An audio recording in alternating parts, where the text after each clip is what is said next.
Hi, Michi. Thanks for, agreeing to do this interview. It's really nice to see you. Hi, Kay. Nice to see you. Nice to be here.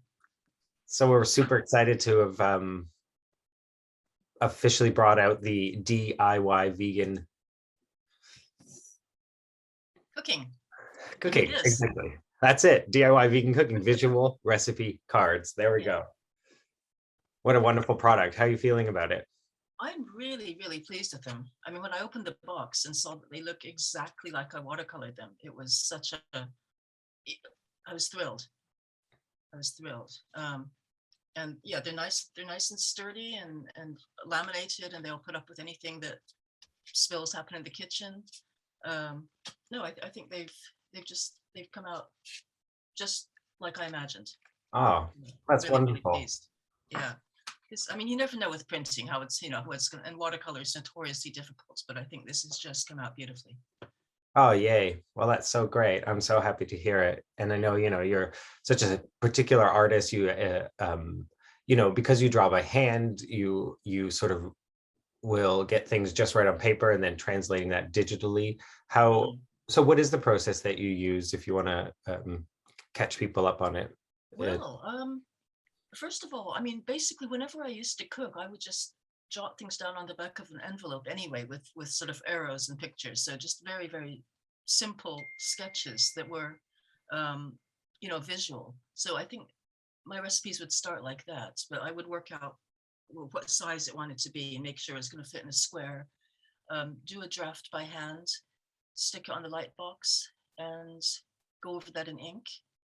Um, and then the hardest part of it all was making sure that like everything has to be shown just once so that when people look at it they can see everything that's involved in the meal, in the recipe, and how it relates to everything else. So I'm not going to repeat things. You don't have an onion here getting chopped and then sequential. It's just one glance and you can see everything that happens. So working that out for some of these actually took quite a lot of time, a lot of drafting, trying to make it clear and also kind of look nice. It had to be visually appealing, fill the space well. Um, and, some of them were simpler than others, like macaroni and cheese, everything just sort of goes in the pan, gets cooked up and then gets dumped in and mixed with the pasta. So that's not that difficult, but some were multi-step.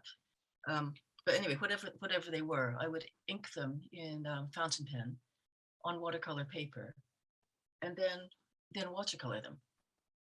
And then there was a little cheat at the end. If anything went really badly wrong, I had to stick them in the computer anyway in order to send them to you guys. So at that point, I could stick them in my graphics program and just erase the lines that went too far out or things like that. But I try not to do that very much because I don't really do digital art, but just little corrections did happen. It has to be admitted. well, yes, that's definitely the charm of your art is it's hand done, like the recipes, which are, hand cooked. What is it that drew you to specifically the developing vegan recipes? And is that something you're quite happy to sort of promote out in the world? Yeah, yeah, definitely. I mean, when I first started drawing graphic recipes, they were vegetarian, and they were. I mean, I simply did them for my son who was going to university. I had no idea of publishing things or making them available to the wider world. It was just for him. He was going off to uni. I thought he's not going to want to read anything, but I want to send him off with some home cooking. So I just started sketching out, just in black and white, basic things that we ate at home. And then as I showed them to people, it turned out that loads of people really don't like reading recipes either. Um, and people started saying, "Oh, you should print that, and I'll buy one." And it just kind of developed from there. And then when my sons turned vegan, um, it was the followed by me. He's sort of influenced by them, I suppose, Mhm. over a period of time. Um, yeah, it was just the natural thing, to make them vegan, which in a way makes them available to everybody. I mean, there's nothing, very different about them really from just, I mean, I just think it's just basic cooking, really. And here's the funny thing is I don't really consider myself a cook. I mean, I've never really worked very much in catering. I'm not, I don't do anything fancy, but to me, it's just um, home cooking that anybody could do. And what I want to get across is that there really aren't any rules. Like, I don't know if this is strange or not, but I'm one of those people that when I start making dinner, I often don't know what I'm making. I'll start chopping the onions, put them in the fry pan with olive oil, and then start looking around. Hmm. Um, and some of these recipes, I think, were born out of that kind of thing. I'd make something and think, oh, that was pretty good. Let's write that down on the back of an envelope. And well, like, yeah, here's a very, very simple thing, just kale and lentils. I mean, that was one of those things, you know, you don't know what you're going to make. You start with the onions. Okay, look, there's some lentils, they're quick. Look in the veg box, there's some kale. Um, so yeah, it's a whole range from what to me is very obvious and simple, um, straight over to the rather more exotic things like spring rolls that you would make for a treat that you wouldn't just do on the spur of the moment. So, but then anyone's, you know, your own kind of boring rut is someone else's um, something unusual they never thought of. So, you know, they just all went in the box. People can pick and choose. Fantastic. And obviously it has the full range of meals. So it, you know, walks you through some you know, apps and some entrees, and then some sweet bits as well. Do you find you have a preference when you're cooking? Do you like to cook? Do you like to bake or to cook, or what do you Um, prefer? Mostly, I mean, the biggest section is just straightforward kind of things you would eat for lunch or dinner, I suppose. Um, but I did want to put some baking in as well, because that's always a difficulty, is getting, you know, nice vegan cakes or biscuits. They can be a little bit tricky. But yeah, I did find a few that really work, and I do like making those as well. But mostly, I think I'm just a very sort of bog standard, just make something for dinner sort of cook. Yeah. Well, yeah, you say bog standard, but that's the charm of the of the recipe cards, is that they're all these sort of staple meals that you absolutely just want in your repertoire, you know. So I think that's really cool. Yeah. And I think the main point of it really is that, how to put this? I mean, I just don't think there's any rules. Like, as Mm. much as possible, I have not put any measurements or even very many directions as to, you know, exactly how many minutes you should fry your onions for, because I think people who cook a little bit, and I should say this isn't for people that have never cooked, that would be a little bit much. Mm. But you know, if you like cooking and you just want some ideas, um, then, like, you know, here's bean wraps. This came essentially from a friend of mine, which I've adapted slightly. I'm not putting any measurements of anything. You put how much celery you like, um, you know, how much garlic you like. I do have oven temperatures because, uh, yeah, you don't want to burn them. Mm. But as much as possible, I have simply left it up to the person to decide what they, you know, um, what they want to put in. And I've also said, there's an introduction to the whole thing as well. And here we go. Top tips are things like, what did I say? Yeah, swap out the ingredients. You know, if you don't like kale, don't use it. Mm. And, you know, I find it really funny that so many recipes you see written down say, like, in parentheses, optional. To me, everything is optional. Like, Mm. why wouldn't that be optional if you don't have it, if you don't want it, you want to use something else? So yeah, swap ingredients, decide your own quantities. You know, just make it how you like it, how you want it to turn out, and add whatever you want, and that includes leftovers. You know, sometimes you just take something that you've made before and make it even more interesting, and you get something unique that way. Um, yeah, I'm not I'm not quite sure where I'm going with this. No, I totally agree. Like, you know, just learning even to like boil a whole bag of pasta or like a whole, you know, bunch of pasta when you're making it, and then just put some in the fridge for leftovers. And then, you know, you got baked pasta, fried pasta. You can just like, you know, have yourself a quick bit of leftovers. But Yeah. So the visuals of the art cards, as you described, all in one place and being able to see it with the flow, that's really quite unique. And I think that that's the reason you sort of, it's, that unique take on the visuals. Do you feel like that comes out of your background in comics? And do you want to tell us a bit of like the type of comics you do?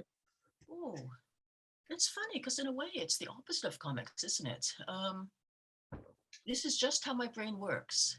Um, I just remember whenever I'm trying to actually read a recipe out of the newspaper, and you have to go back and see how many grams of flour was that, and when did you add this, and constant checking back. So I just want to see it all in one go, and that is just how Hmm. what my brain wants to do. And luckily, there's other people that are like that as well. But yeah, I do make comics as well, which are more sequential. So there you do want to repeat things from panel to panel. I'm working on a graphic novel at the moment, and I've done some smaller, um, uh, yeah, a few odd comics earlier. Basically, all about real life in some form or another. Um, Not autobio ones, strictly speaking, but more like comments on weird stuff that happens or stupid stuff I've done or annoying things about real life that I want to make a point about without annoying all my friends. So I write it down instead, that sort of thing. I Sounds haven't great. been making enough comics lately, but I really want to get back to it now that this project's done. Yes, totally. I know that itch to make comics is always there, but well, I guess I suppose I drew the association because of the sort of flow of the um of the recipes. The way they flow, they have to sort of go in a certain direction. Like they do start Mm, in the top left, and that they follow the eye. And I think, that sort of pulling the eye through the page and picking the beats for the reader to go yeah, through. So no, something sort of similar there. Maybe it falls under like infographic, like being an infographic, but somewhere between like a comic and an infographic, these yeah, visual I recipe suppose cards. so. Yeah, yeah, it is a bit like that. Yeah, because the order, no, you're right. The order matches very much. So when you just look at that and you think, oh God, where do I start? But if you just start from the left, go to the right. It all makes sense, and I hope that they're all going to be quite understandable. Um, just with have a glance at it, and I think they make sense. No, you did an absolutely wonderful job, of making them very clear and accessible and exciting. Like you want to cook them, even though they're illustrations, you look through and you feel hungry when you're looking through it, which is really good, I think.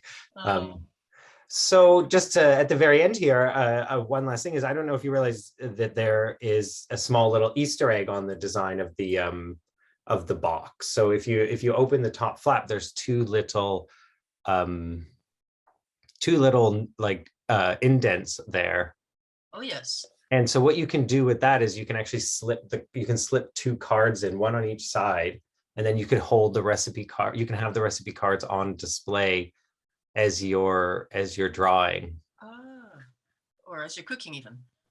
Yes, of course, as you're cooking. I say drawing as a habit, but no, yeah, definitely as you're Yes, cooking. like There you that. go. That's Yes, it. okay. Isn't that fun? Right. So if you can throw out, for example, the lasagna one, I believe, goes over two Oh, cards. yes. You can have Yeah, both that's cards up at once, or you could have your dessert and your main up at the same time, so you know what you're cooking. So yeah, that's a little surprise for anyone who's made it this far into the interview, listening and getting some extra tips. So well, yeah, thank you so much for chatting today, Michi. I think that was really informative and really interesting. Um, any okay. any Well, sort of final thoughts you want to send out to anyone, or any future projects you're working on? Any maybe can we get the title of your graphic novel, or are you keeping that back for now? oh Or no, I'm happy to talk about it. It's called 2 Shillings a Day, and it's based on a true story from 1897 about the man who invented what's now called bike packing or cycle camping. Um, oh, cool. So we're talking Victorian times in rural Ireland with heavy one-speed bicycles, woolen suits, Wow. no batteries, no nylon, none of the things that we camp with, but he just made his own everything. Very, very, very lightweight, especially Wow. for that time, and took off on a trial 3-day trip um, with three friends, all in one tiny tent. Sorry, I Wow. could bang on about this forever. You don't want to get me started on this, but the tent was 5 feet 7 inches. on a side, and they had 4 men in that space. I mean, people just would not put up with that kind of thing today. But they I tried it know. out. It worked. It didn't leak. Um, and he went on to write the campus handbook and became, what's it called? Became known as the father of modern camping in Wow. this country. And he started the Camping Caravanning Club in 1901. So Wow. it's just, I'm absolutely enthralled with his story. And I've been working on this for about 4 years, but it's coming on. Wow, that sounds absolutely incredible. Just so interesting. I'm sure that, once you do get it done and it's out there, everyone's going to be absolutely excited to see it. I hope Um, so. Great. And any other things you're working on now that you can spill the gossip on, or are you everything behind the scenes? Um, no, I mean the odd illustration job now and then, but for my own projects, the graphic novel is the main one. And Fantastic. I'm just really, really glad to see this one out in the world, because this has been, a couple of years in the making, and everything like that, and all the delays because of the world situation, which we won't talk about. But Hmm.